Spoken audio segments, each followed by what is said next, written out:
So hi everyone, welcome back to another video. और आज की वीडियो में हम डिस्कस करेंगे कि कनाडा में आप कैसे कम प्राइस पर एक अच्छी अकोमोडेशन ढूंढ सकते हो अपने लिए। अब वो अकोमोडेशन चाहे वो रूम हो या फिर बेसमेंट हो और let it be a house, मतलब कैसे आप कम प्राइस में एक अच्छी चीज़ अपने लिए ढूंढ सकते हो। ऑब्वियसली सबको यही होता है यार, हम पैसे उतने पे कर रहे हैं बट हमें उतना वर्थ इट भी लगना चाहिए वो अकोमोडेशन। तो इस वीडियो में हम सारे पॉइंट्स कवर करेंगे और कुछ ऐसी चीज़ों के बारे में भी डिस्कस करेंगे जो हम शायद रेंट पर अपना रूम लेने से पहले नहीं सोचते, बट बाद में जब रेंट स्टार्ट हो जाता है तो वो चीज़ें हमें कुछ प्रॉब्लम क्रिएट करती हैं।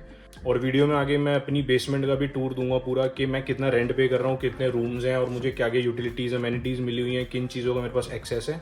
और अब वीडियो स्टार्ट करने के लिए चलते हैं पहले बाहर से स्ट्रीट व्यू कवर करते हैं और फिर वापस आते हैं बेसमेंट के अंदर। Till then just make sure to watch this video till last. Maybe this video can help you find a good accommodation. और वीडियो अगर अभी तक लाइक नहीं किया, you can try hitting the like button as well. और ये है मेरे घर के बाहर की स्ट्रीट एंड स्ट्रीट का कुछ ऐसा व्यू है। और यहाँ पर ये होता है वॉकिंग वे, जैसे जो पेडेस्ट्रियंस चल रहे हैं या साइकिलिंग करनी है आपको, यहाँ पर साइकिलिंग या पेडेस्ट्रियंस का वे है। तो कार जो है हमारी इस पेडेस्ट्रियन वे से इधर होनी चाहिए, पेडेस्ट्रियन वे के ऊपर नहीं आनी चाहिए। तो अभी जो बाहर टेम्परेचर है वो हो रहा है 9 डिग्रीज, यहाँ पर लिखा भी हुआ है एंड काफ़ी ज़्यादा ठंड हो रही है, इसलिए मैं वापस कार में बैठ के वीडियो कंटिन्यू कर रहा हूँ। बाहर स्ट्रीट व्यू दिखा दिया। अब उसके बाद बात करते हैं पार्किंग की। तो एक तो पार्किंग स्पॉट ये है जहाँ पर मेरी कार खड़ी है। दूसरा पार्किंग स्पॉट यहाँ पर है, जस्ट साथ में कार आ जाती है। Then we have third parking spot over there, वो जो कार खड़ी है उसके इधर लेफ्ट में। तो 3 कार्स हमारी ऐसे लाइन में खड़ी होती है। Then another parking is there inside the garage, fourth. और उसके बाद यहाँ पर आ जाती है पीछे फिफ्थ हमारी कार, वैसे हॉरिजॉन्टली खड़ी हो जाती है। तो टोटल 5 कार पार्किंग है यहाँ पर, बट इतनी कार्स है नहीं। So we just have 3 cars, मतलब ग्राउंड फ्लोर पे जो रहते हैं टेनेंट्स उनकी और हमारी बेसमेंट वालों की मिला के टोटल 3 कार्स हैं जो बहुत ईजिली यहाँ पर पार्क हो जाती हैं। सो पहला पॉइंट तो यही हो गया कि जब भी आप अकोमोडेशन कोई देख रहे हो अपने लिए, जस्ट मेक श्योर वहाँ पे आप जो लैंडलॉर्ड है उससे बात कर रहे हो कि कितनी कार पार्किंग्स हैं। क्योंकि कभी कभी ऐसा होता है कि बाहर वेदर कंडीशंस अच्छी नहीं है और आपको कार परचेज करनी पड़ सकती है, बट ऑलरेडी उस घर में अगर 3 रूम्स हैं और 6 लोग रह रहे हैं, ऑलरेडी वहाँ पे जो कार स्पॉट्स हैं वो, मतलब पार्किंग स्पॉट्स हैं वो पहले से ऑक्यूपाइड है, तो आपके लिए बाद में प्रॉब्लम आती है। क्योंकि कनाडा में आप स्ट्रीट पर कहीं पर भी कार पार्क नहीं कर सकते। अगर आपने वहाँ स्ट्रीट पे पार्क करी है तो उसकी टिकट है, टिकट मतलब चलाना होता है। और अब करते हैं वीडियो आगे की कंटिन्यू। तो जैसे मैंने बाहर से सारा व्यू दिखा दिया, यहाँ पर हमारे आ जाते हैं गार्बेज बिन्स। इसमें हमारा जाता है जो घर का कूड़ा है, उसके अंदर सारा green waste. Then there we have recycling waste. और उसके बाद यहाँ से होती है हमारी बेसमेंट की स्टार्ट। और जैसा कि मैंने वीडियो में बताया था, बहुत सारी चीज़ों का एक्सेस नहीं है हमारे पास। तो ऐसे ही ये लॉन है जिसका पीछे जाकर पूरा लॉन है, जिसका एक्सेस हमारे पास नहीं है क्योंकि हम बेसमेंट में रहते हैं। तो जो ग्राउंड फ्लोर पे हाउस ओनर्स हैं या फिर जो टेनेंट्स होते हैं उनके पास होता है बेसिकली पीछे लॉन का एक्सेस।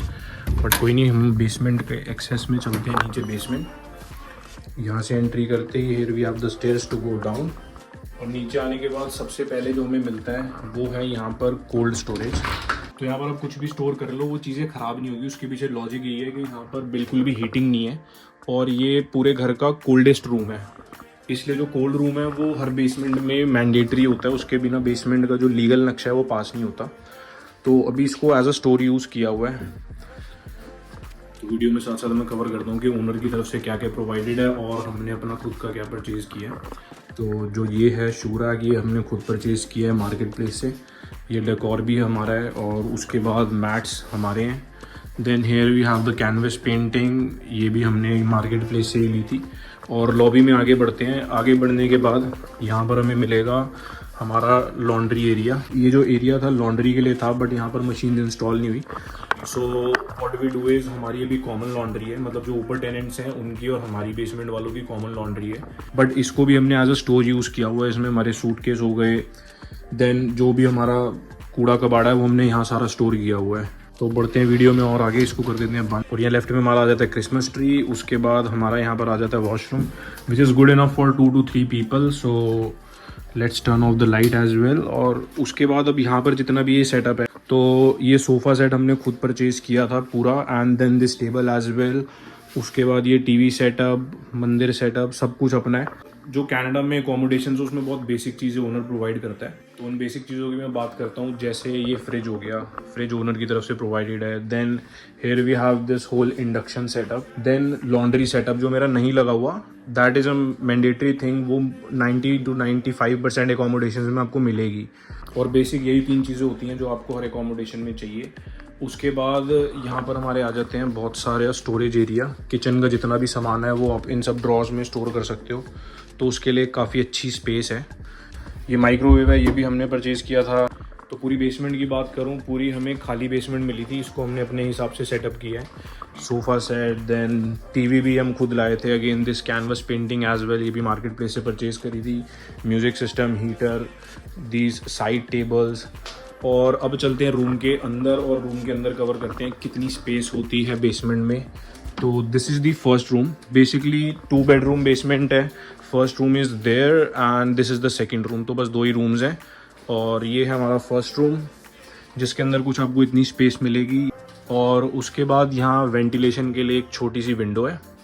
यहाँ पर अगेन कुछ स्टोरेज का हमने लगाया हुआ है जिसमें हम अपने कपड़े वगैरह स्टोर करते हैं। यहाँ पर एक और वार्डरोब है जिसके अंदर अगेन आपका क्लोजेट, मतलब कपड़े वपड़े रख लिए आपने। उसके बाद अब चलते हैं दूसरे रूम में। दूसरा room again is very similar. ये है दूसरा रूम जिसमें 1 सिंगल बेड, 2 सिंगल बेड। तो अभी हम 3 लोग शेयर कर रहे हैं इस बेसमेंट को, उसके हिसाब से the rooms and the space is good enough. And again here we have 2 ventilation windows, और एक हमने बैठने के लिए सोफ़ा चेयर टाइप रखी हुई है।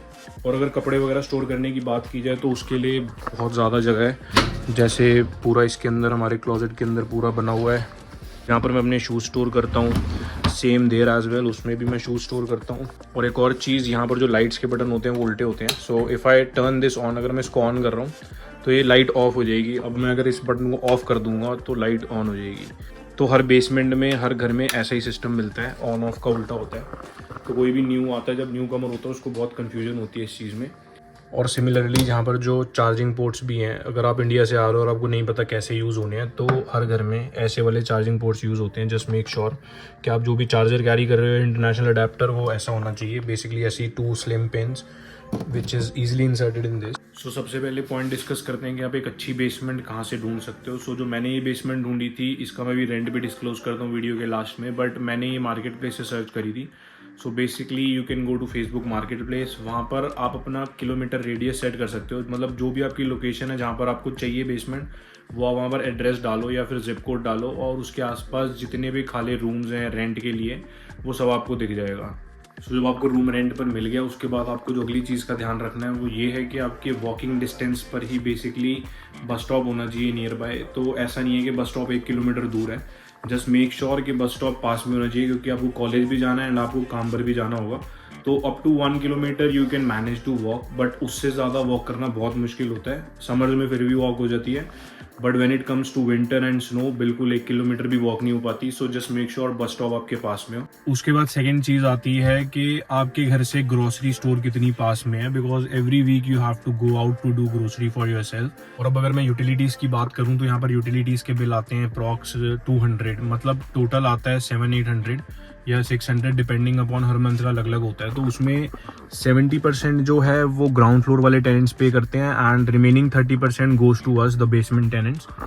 और अब बात करता हूँ कि एग्जैक्टली इस घर का रेंट कितना है। तो घर का नहीं, सॉरी, बेसमेंट का रेंट कितना है। तो बेसमेंट का what I am paying right now is 1700 plus 200 मैंने बताया था जैसे यूटिलिटीज़ हैं। तो अप्रॉक्स 1900 एवरी मंथ हमारा रेंट एंड बिल्स एवरीथिंग जाता है, which is again divided by 3 people. हम 3 लोग शेयर कर रहे हैं बेसमेंट। और एक और खास बात, अगर आप बेसमेंट में हो तो आपको कोई टेंशन लेने की ज़रूरत नहीं है, बट अगर आपने ग्राउंड फ्लोर ले रखी है रेंट पे, तो आपको 2 रिस्पॉन्सिबिलिटीज़ और होती हैं, 2-3 आपके ऊपर। जैसे गार्बेज बिन्स हैं, हर ट्यूसडे यहाँ पर ट्रक आता है, तो आपको ये वहाँ पे बेसिकली स्ट्रीट के पास रखने हैं।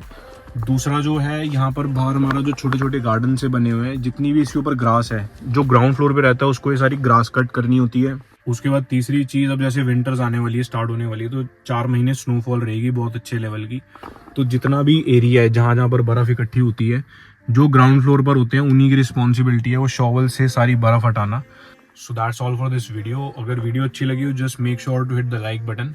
और मेरे चैनल पर इससे रिलेटेड और भी सिमिलर कंटेंट है। What you all can do is go and give it a try. अगर अच्छा लगे you can subscribe to my channel as well. Rest, thanks for watching this video. बाकी मिलते हैं अगली वीडियो में नए टॉपिक के साथ। Till then take care, bye.